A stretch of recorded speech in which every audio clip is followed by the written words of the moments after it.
Hello नमस्कार दोस्तों, welcome back to my YouTube channel. मैं इस वीडियो में CRPF tradesman and constable exam 2023 के लिए जीके जीएस के टॉप 25 क्वेश्चन डिस्कस करने वाला हूं। सभी क्वेश्चन इंपोर्टेंट है जो परीक्षा में पूछे जाएंगे। 25 क्वेश्चन आपके परीक्षा में पूछे जाएंगे जीके जीएस के। तो चलिए स्टार्ट करते हैं। तो फर्स्ट क्वेश्चन का सभी आंसर बताएंगे। अलीगढ़ में स्थित मोहम्मद एंग्लो ओरिएंटल महाविद्यालय को किसने स्थापित किया था? तो किसने स्थापित किया था, इसका राइट आंसर है सर सैयद अहमद खान ने। तो ये ऑप्शन इसका राइट आंसर हो जाता है। नेक्स्ट क्वेश्चन का आंसर बताएंगे सभी। दूसरा क्वेश्चन है यांगयाम दर्रा किस राज्य में स्थित है? तो यह है अरुणाचल प्रदेश में। कहाँ पर है? अरुणाचल प्रदेश में यांगयाम दर्रा।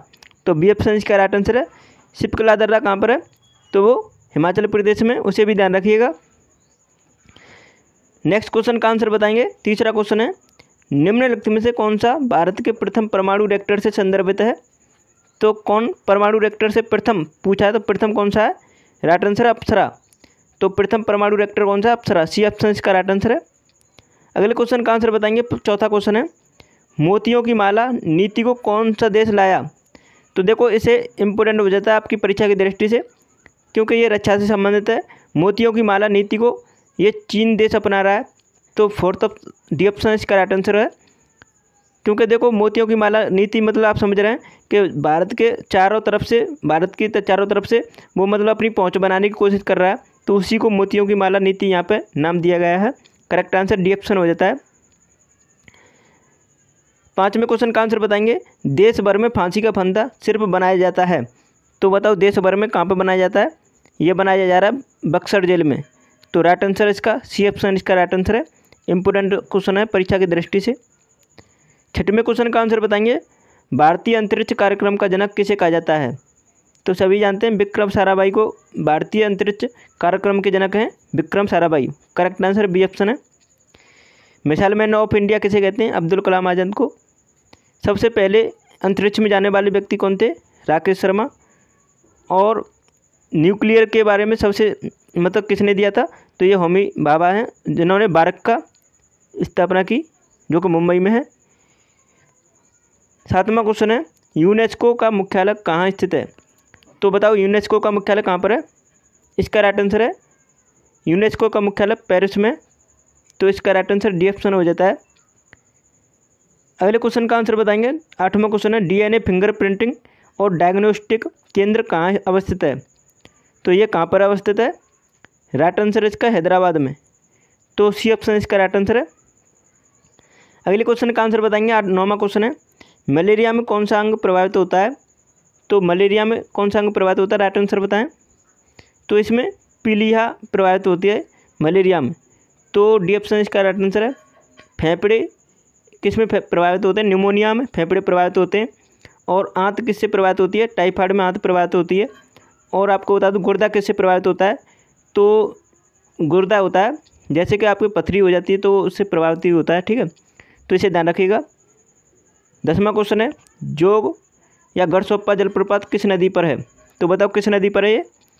तो ये है शरावती नदी पर। और ये किस राज्य में? कर्नाटक राज्य में जोग गढ़सोप्पा जलप्रपात। करेक्ट आंसर बी ऑप्शन हो जाता है। अगले क्वेश्चन का आंसर बताएंगे सभी। 11वां क्वेश्चन है निम्नलिखित में से कौन सा आमतौर पर कंप्यूटर का एक पेरिफेरल डिवाइस नहीं माना जाता है? तो बताओ कौन सा नहीं है पेरिफेरल डिवाइस? तो देखो मैं आपको बता दूं पेरिफेरल कौन से डिवाइस होते हैं कि जैसे जिन्हें कंप्यूटर के साथ कनेक्ट किया जाता है। अब देखो कौन कौन से कनेक्ट किए जाते हैं। माउस कनेक्ट किया जाता है, कीबोर्ड कनेक्ट किया जाता है, प्रिंटर भी कनेक्ट किया जाता है। लेकिन बच्चा कौन सा ऑप्शन? हार्ड ड्राइव ये कनेक्ट नहीं किया जाता। तो राइट आंसर डी ऑप्शन हो जाता है इसका। अब आपको यहीं पर पूछा जा सकता है इनमें से कौन सी डिवाइस इनपुट डिवाइस है? तो इनपुट डिवाइस देखो माउस आपका इनपुट डिवाइस है और कीबोर्ड भी आपका इनपुट डिवाइस है।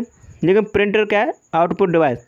कैसे कि जैसे कि आप प्रिंटर से आप क्या करते हैं, कोई भी प्रिंट मतलब कॉपी निकालते हैं तो आपको आउटपुट प्रदान करता है कंप्यूटर। लेकिन इनपुट क्या है? माउस से आप देखो इनपुट देते हैं कंप्यूटर को, कीबोर्ड से भी इनपुट देते हैं। तो इस तरह आप देख सकते हैं। 12वां क्वेश्चन बताएंगे विश्व विरासत हेरिटेज दिवस कब मनाया जाता है? तो बताओ कब मनाया जाता है? तो इसका राइट आंसर है 18 अप्रैल को। तो करेक्ट आंसर क्या होगा? सी ऑप्शन इसका राइट आंसर हो गया। 13वें क्वेश्चन का आंसर अभी आंसर बताएंगे। सूचना का अधिकार आरटीआई जिसे आरटीआई बोलते हैं तो अधिनियम किस वर्ष में लागू हुआ था? वेरी वेरी इंपॉर्टेंट क्वेश्चन है, कई बार परीक्षा में पूछा गया है। तो ये 2005 में पारित हुआ था, लागू हुआ था मतलब। तो बी ऑप्शन इसका राइट आंसर है। 14वें क्वेश्चन का आंसर बताएंगे। वांगचुंग वंश के कौन से राजा भूटान राज्य के वर्तमान अधिपति सम्राट हैं? तो कौन से? जिग्मे खेसर नामग्याल। तो राइट आंसर सी ऑप्शन हो जाता है। अगले क्वेश्चन का आंसर बताएंगे। 15वां क्वेश्चन है। निम्नलिखित में से कौन सी अंतर्राष्ट्रीय टेनिस खेल प्रतियोगिता घास के मैदान में खेला जाता है? तो बताओ कौन सी है? तो इसका राइट आंसर है विंबलडन। तो सी ऑप्शन इसका राइट आंसर है। जबकि हार्डकोर पर कौन कौन सी खेली जाती हैं? तो हार्डकोर पर ऑस्ट्रेलियन ओपन और यूएस ओपन। तो ये हार्डकोर पर, और क्ले पर फ्रेंच ओपन, और ग्रास पर विंबलडन। तो इसे ध्यान रखिएगा। 16वां क्वेश्चन है। प्रत्येक वर्ष अंतर्राष्ट्रीय महिला दिवस कब मनाया जाता है? तो अंतर्राष्ट्रीय महिला दिवस प्रत्येक वर्ष मनाया जाता है 8 मार्च को। तो राइट आंसर क्या हो गया? ये ऑप्शन इसका राइट आंसर हो गया। विज्ञान दिवस 28 फरवरी को। नेक्स्ट क्वेश्चन का आंसर बताएंगे सभी। अगर आपने भी अगर हमारा चैनल सब्सक्राइब नहीं किया तो प्लीज़ कर लीजिएगा, और प्लीज़ वीडियो को लाइक कर दीजिएगा। 17वें क्वेश्चन का आंसर बताएंगे। विश्व का सबसे ऊंचा जलप्रपात कौन सा है? अब बताओ, सबसे ऊंचा पूछा है जलप्रपात, वो भी विश्व का। तो विश्व का है एंजल जलप्रपात। तो करेक्ट आंसर क्या हो गया? डी ऑप्शन इसका राइट आंसर है।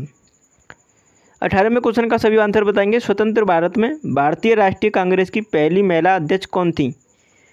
तो भारतीय राष्ट्रीय कांग्रेस की पहली महिला अध्यक्ष थी सरोजिनी नायडू। तो राइट आंसर क्या है? करेक्ट आंसर इसका डी ऑप्शन हो जाता है। आप भी प्रत्येक क्वेश्चन का कमेंट में आंसर दिया करो, जिससे आपको अच्छी प्रैक्टिस हो जाएगी। देखने से ही नहीं, आपको कमेंट में भी आंसर करना चाहिए। 19वें क्वेश्चन का आंसर बताएंगे।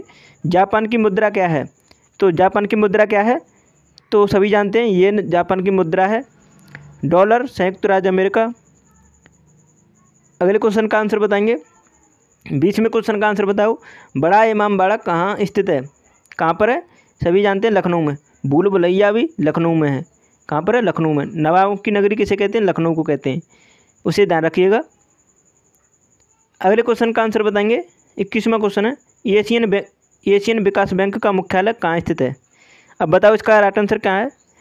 तो ये है एशियन विकास बैंक, एडीबी का मुख्यालय कहाँ पर है? मनीला में। तो इसका राइट आंसर क्या हो गया? फिलीपींस मनीला में इसका राइट आंसर है। तो डी ऑप्शन इसका राइट आंसर हो गया।